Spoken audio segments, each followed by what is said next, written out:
नमस्कार, मैं हूं प्रवीण और आप देख रहे हैं अपना सबसे विश्वसनीय चैनल इंडिया टाइम 24 न्यूज़। आज नोएडा के सेक्टर 93A स्थित सुपरटेक ट्विन टावर को 8 सेकंड में ध्वस्त कर दिया गया। जिस बिल्डिंग को बनाने में सालों लग गए, करोड़ रुपए की लागत लगी, वो बिल्डिंग आज 8 सेकंड के अंदर जमींदोज कर दी गई। देश में पहली बार इतनी ऊंची बिल्डिंग को जमींदोज किया गया है। इस गगनचुंबी इमारत का निर्माण नियमों को ताक पर रखकर किया गया था। बिल्डिंग को बनाने वाले सुपरटेक बिल्डर के खिलाफ एमराल्ड कोर्ट के बायर्स ने अपने खर्च पर एक लंबी लड़ाई लड़ी थी, जिसके बाद अदालत ने ट्विन टावर को गिराने का फैसला सुनाया। ट्विन टावर में सैकड़ों लोगों ने फ्लैट बुक किए थे। इनमें से अभी भी कुछ लोगों को रिफंड नहीं मिला है। बिल्डिंग को ढहाने से करीब 80,000 टन मलबा बनने का अनुमान है। इस मलबे के निपटारे में 3 महीने का समय लगेगा। बिल्डिंग गिरने के बाद नोएडा पुलिस कमिश्नर ने बताया कि पूरे प्लान के साथ काम किया गया। उन्होंने कहा कि सुरक्षा के पूरे इंतजाम थे, जिसकी वजह से सब कुछ सही से हुआ।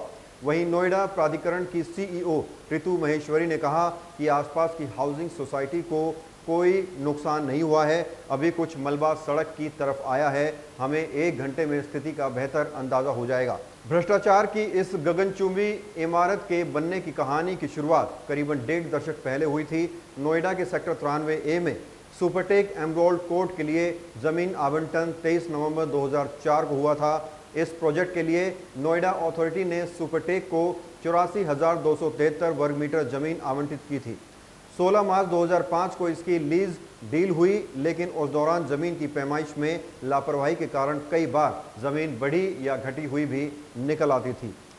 अभी लेंगे एक छोटा सा ब्रेक और ब्रेक के बाद आपको बताएंगे इस आसमान छूती इमारत को गिराने के लिए क्या कुछ तैयारियां की गई थी। जल्द लौटते हैं। भगत चंद्रा हॉस्पिटल विश्व की सभी आधुनिक और बुनियादी सुविधाओं से परिपूर्ण एक world class multi speciality hospital Mahavir enclave Palam डावडी रोड पर स्थित साउथ वेस्ट दिल्ली का एकमात्र मल्टी स्पेशलिटी हॉस्पिटल, जहां 24 घंटे आपकी सेवा में उपलब्ध हैं वेल क्वालिफाइड डॉक्टर्स और हेल्पिंग स्टाफ। डॉक्टर CM भगत द्वारा स्थापित भगत चंद्रा हॉस्पिटल आपकी सेहत का ख्याल रखना ही इसकी प्राथमिकता है, वो भी अफोर्डेबल रेट्स में।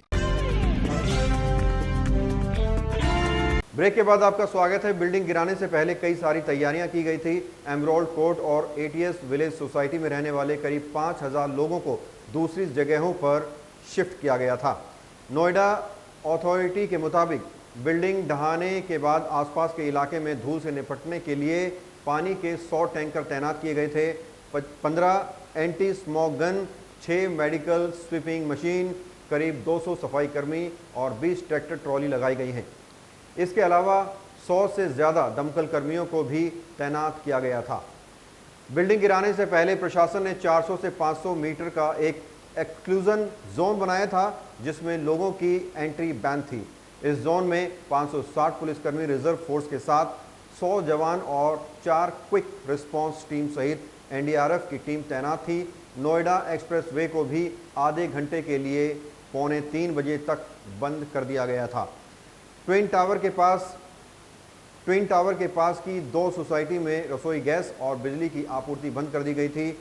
आसपास के इलाके में रहने वाले बच्चों, बुजुर्गों और सांस की बीमारी वाले मरीजों को एहतियात के तौर पर मास्क पहनने की हिदायत भी दी गई थी।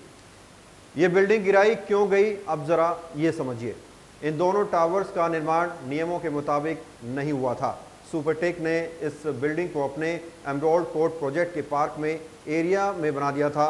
इसके अलावा नेशनल बिल्डिंग कोड यानी NBC के नियमों का भी उल्लंघन किया गया था। इन अनियमितताओं को लेकर 2014 में इलाहाबाद हाई कोर्ट ने दोनों टावर्स को गिराने का आदेश दिया था। कंपनी ने फैसले को सुप्रीम कोर्ट में चुनौती दी थी, लेकिन सुप्रीम कोर्ट ने भी ट्विन टावर्स को गिराने का आदेश बरकरार रखा। कोर्ट ने कहा था कि अवैध टावर्स का निर्माण नोएडा प्राधिकरण के अधिकारियों और रियल एस्टेट कंपनियों के बीच साठ-गांठ से किया गया था। खबर में फिलहाल इतना ही। देश और दुनिया की तमाम खबरों के लिए आप बने रहिए हमारे साथ और देखते रहिए इंडिया टाइम 24 न्यूज़। खबरों से खबरदार रहने के लिए चैनल को सब्सक्राइब करें और प्रेस करें बेल आइकन।